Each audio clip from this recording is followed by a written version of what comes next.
जरा एक स्थिति की कल्पना कीजिए।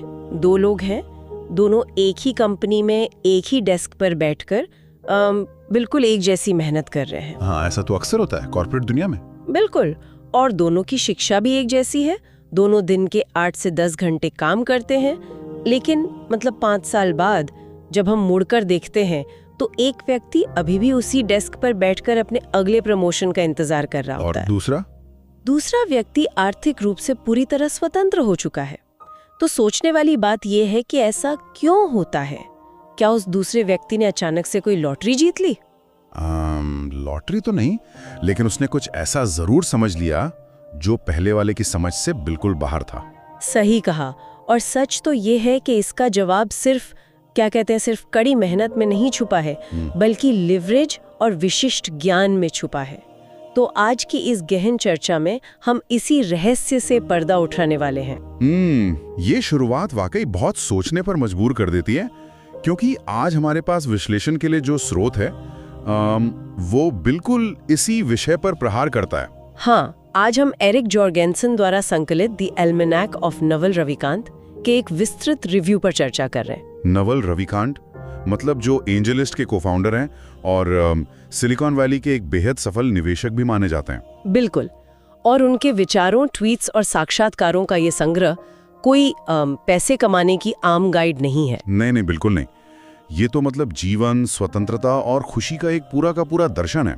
और यही आज के हमारे इस विस्तृत विश्लेषण का मुख्य मिशन भी है।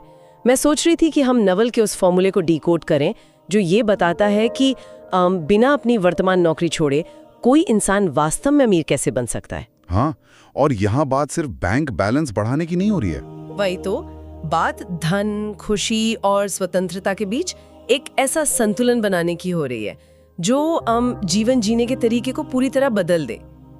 ये एक तरह का चीट कोड है। एक ऐसा चीट कोड जिससे अगर सही से समझ लिया जाए तो काम करने की पूरी परिभाषा ही बदल जाती है। तो इस चर्चा में आगे बढ़ने से पहले मुझे लगता है एक बहुत ही बुनियादी फर्क को समझना जरूरी है।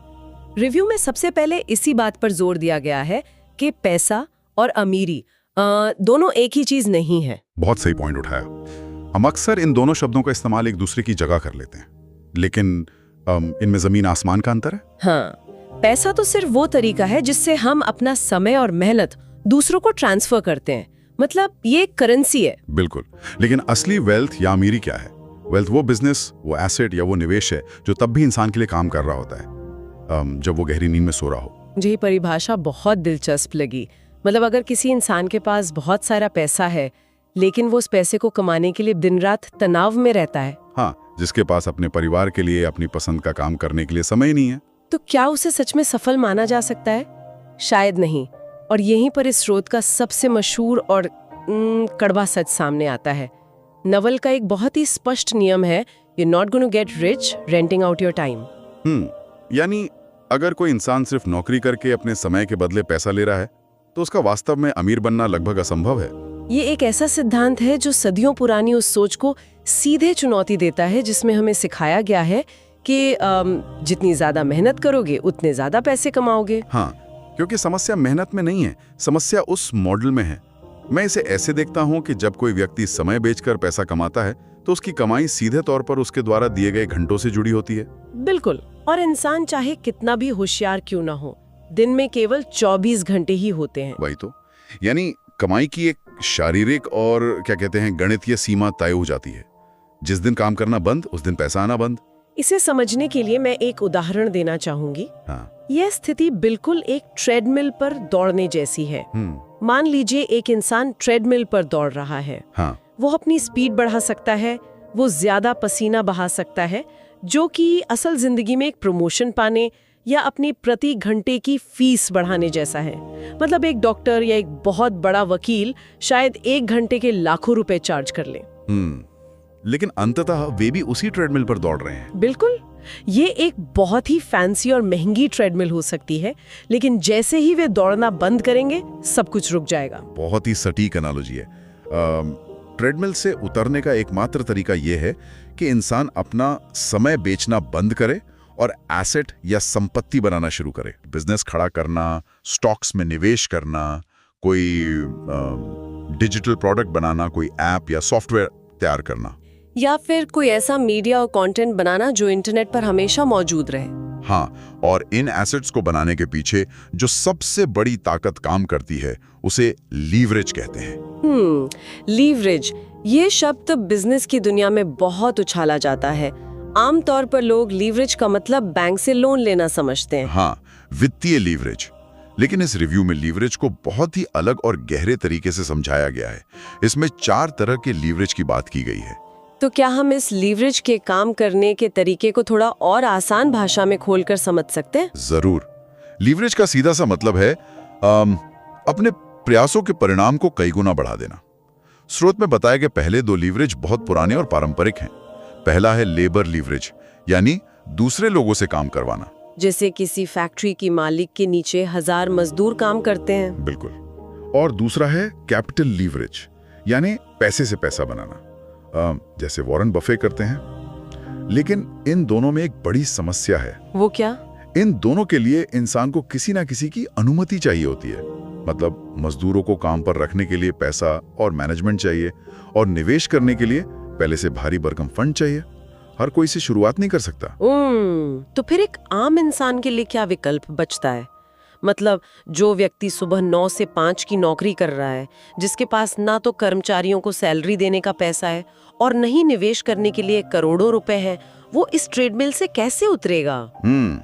यहीं पर इस सदी की सबसे बड़ी क्रांति की एंट्री होती है। रिव्यू में अंतिम 2 प्रकार के लीवरेज को बिना अनुमति वाले लीवरेज या परमिशनलेस लीवरेज कहा गया है। अच्छा, ये कौन से हैं? ये हैं कोड यानी सॉफ्टवेयर और इंटरनेट, और दूसरा है मीडिया यानी कंटेंट। आज दुनिया के नए अमीर लोग इन्हीं दोनों के दम पर वेल्थ बना रहे हैं, और इसका सबसे बड़ा कारण है शून्य सीमांत लागत या जीरो मार्जिनल कॉस्ट का सिद्धांत। मुझे यहीं रुकना होगा। ये जीरो मार्जिनल कॉस्ट अर्थशास्त्र का एक बहुत ही भारी भरकम शब्द लगता है। क्या हम इसे किसी रोजमर्रा के उदाहरण से समझ सकते हैं? हाँ, बिल्कुल। इसे ऐसे समझते हैं, मान लीजिए एक बेकर है जो बहुत स्वादिष्ट केक बनाता है। वो सुबह 4 बजे उठता है, आटा गूंथता है और ओवन में केक पकाता है। ठीक है। एक केक बनाने में उसे 100 रुपए की सामग्री और 1 घंटा लगता है। अगर उसे दूसरा केक बनाना है तो उसे फिर से 100 रुपए की सामग्री और 1 और घंटा लगाना होगा। हाँ, मतलब 100 केक बनाने के लिए 100 गुना सामग्री और समय चाहिए। बिल्कुल, इसे ही मार्जिनल कॉस्ट कहते हैं। हम हर अतिरिक्त यूनिट को बनाने की लागत। बेकर कभी भी एक दिन में 1 लाख केक नहीं बना सकता, क्योंकि उसकी शारीरिक क्षमता सीमित है। समझ गए, यानी बेकर का काम उसके समय और कच्चे माल से पूरी तरह बंधा हुआ है। सही कहा। अब इसकी तुलना एक कोड या मीडिया बनाने वाले से करते हैं। हाँ। मान लीजिए एक सॉफ्टवेयर डेवलपर एक फिटनेस ट्रैकिंग ऐप बनाता है। उसमें तो समय लगेगा। हाँ, उसे वो कोड लिखने में शायद 6 महीने लगे और काफी मेहनत लगे। लेकिन एक बार जब वो ऐप स्टोर पे आ गया तो अब मार्जिनल कॉस्ट 0 हो जाती है। अरे वाह, मतलब अब उस ऐप को 1 इंसान डाउनलोड करे या 1 करोड़ इंसान डाउनलोड करे, उस डेवलपर को दोबारा बैठ के कोड नहीं लिखना पड़ता। बिल्कुल, सर्वर की लागत न के बराबर होती है। यही बात मीडिया पर भी लागू होती है। अगर कोई व्यक्ति एक पॉडकास्ट रिकॉर्ड करता है या एक किताब लिखता है तो उसे बार बार नहीं लिखना पड़ता। इंटरनेट उस जानकारी को बिना किसी अतिरिक्त खर्च के पूरी दुनिया में बांट देता है। यही है कोड और मीडिया की असीमित ताकत। एकदम सही पकड़े हैं आप। ये सच में मतलब दिमाग की बत्ती जला देने वाला कॉन्सेप्ट है। हाँ, लेकिन मेरे मन में यहाँ एक सवाल उठ रहा है। बताइए। अगर कोड और मीडिया इतने ही ताकतवर हैं, तो क्या अब हर इंसान को अपनी नौकरी छोड़कर कोडिंग सीखनी पड़ेगी या फिर कैमरे के सामने आकर इन्फ्लुएंसर बनना पड़ेगा? मतलब एक आम अकाउंटेंट या कोई HR प्रोफेशनल इस लेवरेज को अपनी जिंदगी में कैसे लागू कर सकता है? ये एक बहुत ही वाजिब शंका है, लेकिन स्रोत ये नहीं कहता कि हर किसी को प्रोग्रामर या यूट्यूबर ही बनना है। बात माइंडसेट बदलने की है। अच्छा, तो माइंडसेट कैसे बदलें?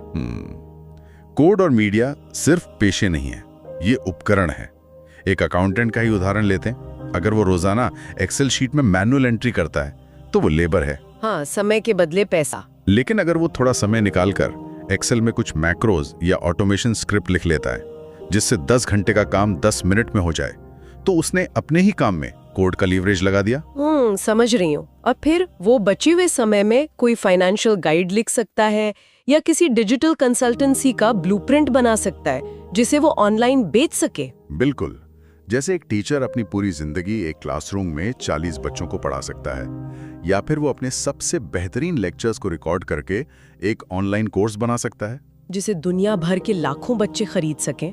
क्या बात है, यानी अपने मौजूदा ज्ञान को किसी ऐसे फॉर्मेट में ढालना जिसे बार बार ना बनाना पड़े। हाँ, उसे एक बार बनाकर इंटरनेट के हवाले कर देना। लेकिन यहाँ एक और समस्या नजर आती है मुझे। वो क्या? अगर इंटरनेट पर कोर्स बनाना या ऐप बनाना इतना ही आसान है तो फिर तो लाखों लोग यही कर रहे होंगे। कोई भी किसी दूसरे का आइडिया कॉपी कर सकता है।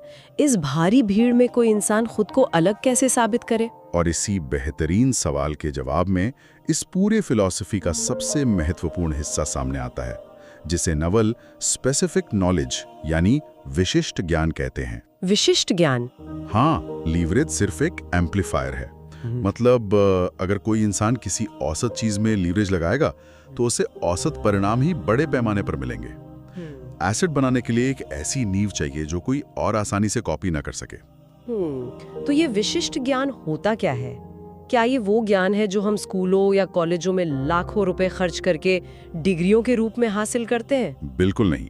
रिव्यू के अनुसार विशिष्ट ज्ञान की सबसे बड़ी पहचान यही है कि उसे किसी स्कूल या यूनिवर्सिटी में नहीं सिखाया जा सकता। अच्छा, ऐसा क्यों? सोचकर देखिए, अगर कोई चीज एक क्लासरूम में सिलेबस बनाकर पढ़ाई जा सकती है तो इसका मतलब है कि समाज किसी भी इंसान को वो चीज सिखा सकता है। हाँ, ये तो है। और अगर समाज किसी काम के लिए किसी को आसानी से ट्रेन कर सकता है तो जरूरत पड़ने पर समाज उसे आसानी से रिप्लेस भी कर सकता है। ऐसे काम में कभी असीमित वेल्थ नहीं बन सकती। मतलब अगर मैं इसे अपने नजरिए से समझाने की कोशिश करूं तो विशिष्ट ज्ञान इंसान के फिंगरप्रिंट जैसा है। अरे वाह, बहुत अच्छी एनालॉजी है। हाँ, जिस तरह दुनिया में किन्हीं दो लोगों के फिंगरप्रिंट एक जैसे नहीं होते, उसी तरह हर इंसान का अपना एक अलग अनुभव, उसकी अपनी जिज्ञासा और उसकी प्राकृतिक प्रतिभा का एक अनूठा मिश्रण होता है। एकदम सही। लेकिन सवाल यह है कि आर्थिक बाजार किसी के इस फिंगरप्रिंट के लिए पैसे क्यों देगा? समाज को किसी इंसान के अनोखेपन से क्या लेना देना? समाज को अनोखेपन से बहुत लेना देना है, क्योंकि असली इनोवेशन वहीं से आता है। विशिष्ट ज्ञान इंसान के बचपन के उन शौक, उन अजीबोगरीब रुचियों और उस जुनून से पैदा होता है जिसे वो बिना थके घंटों तक कर सकता है। जिसे वो एंजॉय करता है। हाँ, स्रोत में इसे बहुत खूबसूरती से समझाया गया है। ये वो काम है जो करने वाले को एक खेल की तरह लगता है, लेकिन दुनिया जब उसे देखती है तो उन्हें लगता है कि ये इंसान कितनी कड़ी मेहनत कर रहा है। अच्छा, मतलब जो मेरे लिए खेल है वो दुनिया के लिए काम है। इतनी गहराई में चला जाता है जहां कोई और उसके साथ मुकाबला नहीं कर सकता। क्योंकि बाकी लोग तो सिर्फ पैसे के लिए वो काम कर रहे होते हैं और जल्दी थक जाते हैं। हाँ, जैसे मान लीजिए कोई इंसान गेमिंग का शौक रखता है और साथ ही उसे मनोविज्ञान में भी गहरी रुचि है, तो वो इन दोनों को मिलाकर गेम डिजाइन में कुछ ऐसा विशिष्ट ज्ञान पैदा कर सकता है जो किसी आम कोडर के पास नहीं होगा। वही तो, कोई और उसकी नकल इसलिए नहीं कर पाएगा क्योंकि दूसरे व्यक्ति के पास उस स्तर का जुनून ही नहीं होगा। और जब इंसान इस विशिष्ट ज्ञान को इंटरनेट के लीवरेज के साथ जोड़ देता है, तब वो अपनी खुद की एक ऐसी मोनोपोली बना लेता है जिसे कोई तोड़ नहीं सकता। ये तो बहुत प्रेरणादायक है, लेकिन हमें यथार्थवादी भी होना पड़ेगा। हाँ बिल्कुल। विशिष्ट ज्ञान को खोजना, उस पर काम करना, इंटरनेट के जरिए एसेट बनाना, इन सब में बहुत समय लगता है। ये कोई रातों रात अमीर बनने की स्कीम तो है नहीं। मैं इसमें तो सालों लग सकते हैं। वही मैं सोच रही थी, कई बार सालों लग जाते हैं कोई सार्थक परिणाम देखने में। तो इस लंबी और उबाऊ यात्रा में टिके रहने के लिए इंसान की सोच कैसी होनी चाहिए? क्योंकि ज्यादातर लोग तो बीच में ही हार मान लेते हैं। यहीं से ये चर्चा व्यापार से हटकर मानसिकता और निर्णय लेने की क्षमता की ओर मुड़ जाती है। जीवन में सफलता इस बात पर निर्भर करती है कि लिए गए फैसलों की क्वालिटी कैसी है। इस सफर में टिके रहने के लिए रिव्यू में एक बहुत ही स्पष्ट नियम दिया गया है: play long term games with long term people. मतलब हमेशा दीर्घकालिक खेल खेलें और उन लोगों के साथ जुड़ें जो भविष्य के प्रति गंभीर है। बिल्कुल। लॉन्ग टर्म गेम, ये सुनना बहुत अच्छा लगता है, लेकिन जिस दुनिया में हम जी रहे हैं वहाँ हर किसी को तुरंत परिणाम चाहिए। 10 मिनट में डिलीवरी चाहिए, 1 महीने में एब्स चाहिए और 1 साल में $1 मिलियन की कंपनी चाहिए। और पता है, यही जल्दबाजी इंसान की सबसे बड़ी दुश्मन है। इस रिव्यू में बताया गया है कि दुनिया की हर अच्छी चीज, चाहे वो धन हो, रिश्ते हो या ज्ञान हो, वो कंपाउंड इंटरेस्ट यानी चक्रवृद्धि ब्याज से आती है। हाँ, कंपाउंडिंग का जादू। बिल्कुल। जब इंसान किसी सही व्यक्ति के साथ लंबे समय तक काम करता है तो एक गहरा विश्वास पैदा होता है। व्यापार की दुनिया में ये विश्वास ही सबसे बड़ा एसेट है। मतलब अगर कोई इंसान हर 2 साल में अपनी इंडस्ट्री बदल रहा है या अपने पार्टनर्स को धोखा देकर शॉर्ट टर्म फायदा उठा रहा है, तो वो कभी कंपाउंडिंग का फायदा नहीं उठा पाएगा। एकदम सही। मुझे लगता है कि ये बात हमें इस स्रोत के सबसे क्या कहते हैं विरोधाभासी और दिलचस्प हिस्से की तरफ ले जाती है। हम अभी तक महत्वाकांक्षा, एसेट बनाने और वेल्थ की बात कर रहे थे, लेकिन जब ये रिव्यू खुशी के विषय पर आता है तो एक बहुत ही चौंकाने वाला कोट सामने आता है। उसमें लिखा है, desire is a contract you make with yourself to be unhappy until you get what you want. मतलब इच्छा एक ऐसा कॉन्ट्रैक्ट है जो कोई भी इंसान खुद से करता है ताकि वो तब तक दुखी रह सके जब तक उसे उसकी मनचाही चीज मिल नहीं जाती। मुझे यहाँ थोड़ा संदेह है, क्या ये विचार पूरी तरह से विरोधाभासी नहीं है? एक तरफ हम कह रहे हैं कि इंसान को विशिष्ट ज्ञान खोजना चाहिए, सिस्टम बनाने चाहिए, लीवरेज का इस्तेमाल करना चाहिए। जिसके लिए इच्छा तो चाहिए। वही तो, इन सब के लिए तो एक बहुत बड़ी महत्वाकांक्षा की जरूरत होती है। फिर नवल इच्छाओं को खुशी पर एक टैक्स की तरह क्यों पेश कर रहे हैं? ये सवाल इस पूरी चर्चा का सबसे अहम हिस्सा है। देखने में ये सच में विरोधाभासी लगता है, लेकिन असल में ऐसा नहीं है। इसे समझने के लिए हमें इच्छाओं के काम करने के तरीके को समझना होगा। वो कैसे? जब कोई इंसान एक नई इच्छा पालता है, मान लीजिए उसे एक नई लग्जरी कार चाहिए, तो वो असल में अपने दिमाग को ये संदेश दे रहा होता है कि मैं अभी जहां हूं वो काफी नहीं है। जब मुझे वो कार मिलेगी तभी मैं खुश हो पाऊंगा। बिल्कुल, वो कार एक क्षितिज की तरह बन जाती है। इंसान उसकी तरफ भागता है और जब वो कार मिल जाती है तो कुछ दिनों की खुशी के बाद दिमाग एक नया क्षितिज बना लेता है, शायद एक बड़ा घर। ये कभी न खत्म होने वाला चक्र है। तो फिर इंसान बिना इच्छा के वेल्थ कैसे बनाएगा? क्या वो सब कुछ छोड़कर सन्यासी बन जाए? नहीं, सन्यासी बनने की बात बिल्कुल नहीं हो रही है। बात चुनिंदा या सिलेक्टिव होने की है। स्रोत ये नहीं कहता कि इंसान के पास कोई इच्छा नहीं होनी चाहिए। तो फिर वो कहता है कि एक समय में सिर्फ एक ही बड़ी इच्छा रखें जो आपके जीवन का मुख्य लक्ष्य हो, जैसे आर्थिक स्वतंत्रता पाना, लेकिन बाकी सभी छोटी मोटी इच्छाओं को छोड़ दें। अच्छा, मतलब फोकस एक जगह हो। हाँ, अगर कोई इंसान एक ही समय में सबसे अमीर भी बनना चाहता है, सबसे फिट भी दिखना चाहता है, सबसे अच्छी गाड़ियां भी चाहता है और समाज में सबसे ज्यादा सम्मान भी चाहता है, तो वो बिखर जाएगा। समझ गए। और खुशी के बारे में क्या? खुशी कोई ऐसी चीज नहीं है जो कोई उपलब्धि हासिल करने के बाद बाहरी दुनिया से मिलेगी। खुशी एक स्किल है, एक आदत है।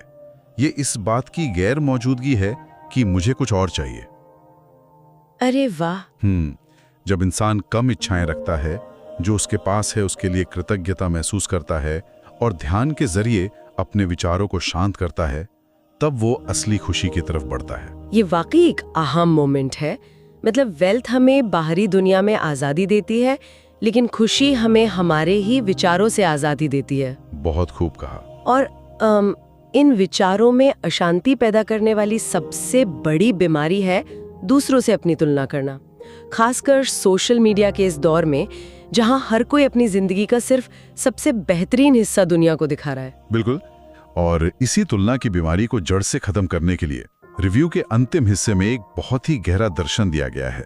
उसमें कहा गया है, life is a single player game. जीवन एक सिंगल प्लेयर गेम है।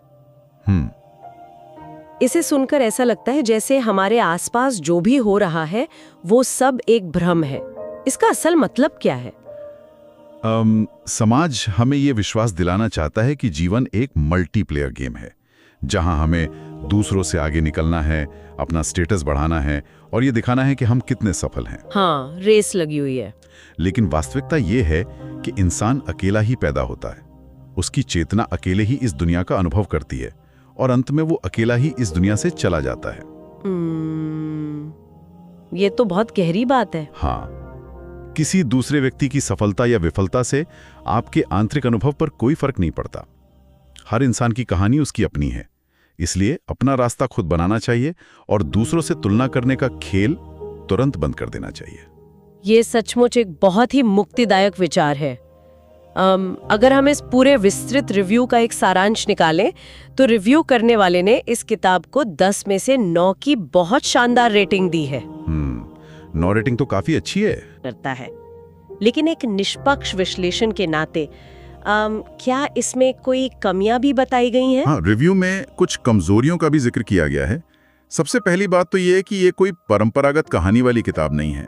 अच्छा। चूंकि ये ट्वीट्स और साक्षात्कारों का संकलन है, इसलिए कई बार ऐसा लग सकता है कि कुछ विचार बार बार अलग अलग शब्दों में दोहराए गए हैं। समझ सकती हूँ। और इसके अलावा जो लोग इस तरह के दार्शनिक या व्यापारिक विषयों को पहली बार पढ़ रहे हैं, उनके लिए जीरो मार्जिनल कॉस्ट या विशिष्ट ज्ञान जैसे कुछ कॉन्सेप्ट्स पचाने में शुरुआत में थोड़े जटिल लग सकते हैं। हाँ, वो कमियां अपनी जगह हो सकती हैं, लेकिन मुझे लगता है कि इसका जो मुख्य संदेश है वो इन छोटी मोटी कमजोरियों से कहीं ज्यादा बड़ा है। बिल्कुल। मतलब ये सिर्फ बैंक बैलेंस बढ़ाने का कोई क्रैश कोर्स नहीं है, ये असल में जीवन को सही तरीके से जीने का एक मैनुअल है। धन कमाना यकीनन महत्वपूर्ण है, लेकिन अगर उस धन के साथ मन की शांति और अपना समय खुद कंट्रोल करने की स्वतंत्रता नहीं है तो वो धन किसी काम का नहीं है। एकदम सही बात है। तो चलिए आज की इस गहन चर्चा के मुख्य टेकअवेज को समेटते हैं। हमने इस विश्लेषण से क्या-क्या निकाला? सबसे पहला और सबसे अहम टेकअवे ये है कि समय पैसे से कहीं ज्यादा कीमती है, इसलिए उस ट्रेडमिल से उतरने की योजना बनानी होगी जहां समय के बदले पैसा मिलता है। बिल्कुल। और दूसरा अपना पूरा फोकस एसेट्स बनाने पर लगाना चाहिए, चाहे वो एक छोटा सा कोड हो, कोई डिजिटल प्रोडक्ट हो या फिर इंटरनेट पर डाला गया कोई उपयोगी कंटेंट। और तीसरा, अपने अंदर के उस विशिष्ट ज्ञान को पहचानना होगा जो आपके लिए तो एक खेल है लेकिन दुनिया के लिए काम। एकदम सही। और चौथा, खुशी कोई मंजिल नहीं है जहां एक दिन पहुंचना है। खुशी एक ऐसी स्किल है जिसे हर दिन कम इच्छाएं रखकर और कृतज्ञता बढ़ाकर प्रैक्टिस करना है। क्या बात है। इस पूरी चर्चा ने सच में काम, पैसा और जीवन को देखने का चश्मा ही बदल दिया है। लेकिन हमेशा की तरह इस विस्तृत विश्लेषण को खत्म करने से पहले मैं एक गहरा विचार छोड़ना चाहती हूँ। बताइए। कुछ ऐसा जो इस चर्चा से प्रेरित तो है, लेकिन जिस पर सुनने वालों के लिए अकेले में शांति से सोचना दिलचस्प होगा। हमने अभी बात की कि जीवन एक सिंगल प्लेयर गेम है और दूसरों से तुलना नहीं करनी चाहिए। हाँ। तो जरा इस स्थिति की कल्पना कीजिए। अब मान लीजिए कि एक ऐसा जादुई बटन है जिसे दबाने से दुनिया के सभी लोग गायब हो जाते हैं। कोई सोशल मीडिया नहीं बचता जहां कोई अपनी उपलब्धियां दिखा सके। मतलब कोई जज करने वाला नहीं। कोई नहीं है। अगर दुनिया से सारा दिखावा और स्टेटस का खेल पूरी तरह खत्म हो जाए तो वो पहला एसेट कौन सा होगा जिसे कोई इंसान सिर्फ और सिर्फ अपनी आत्मा की संतुष्टि के लिए बनाएगा? अरे वाह। या वो कौन सी स्किल होगी जिसे वो केवल इसलिए सीखेगा क्योंकि उसे सीखने की प्रक्रिया में आनंद आता है? ये सच में बहुत ही शक्तिशाली और सोचने पर मजबूर करने वाला सवाल है, क्योंकि जब समाज का पर्दा हट जाता है तब जो बचता है वही इंसान का असली विशिष्ट ज्ञान और उसकी असली खुशी होती है। बिल्कुल। और इसी गहरे विचार के साथ हम आज के इस विस्तृत विश्लेषण को यहीं विराम देते हैं। अपनी उन सच्ची जिज्ञासाओं को जिंदा रखिए, अपने उस अनूठे विशिष्ट ज्ञान को तराशते रहिए और जीवन में ऐसे सिस्टम या एसेट बनाते रहिए जो समय की सच्ची स्वतंत्रता दे सके। इस गहन चर्चा में गहराई तक जाने के लिए बहुत बहुत धन्यवाद।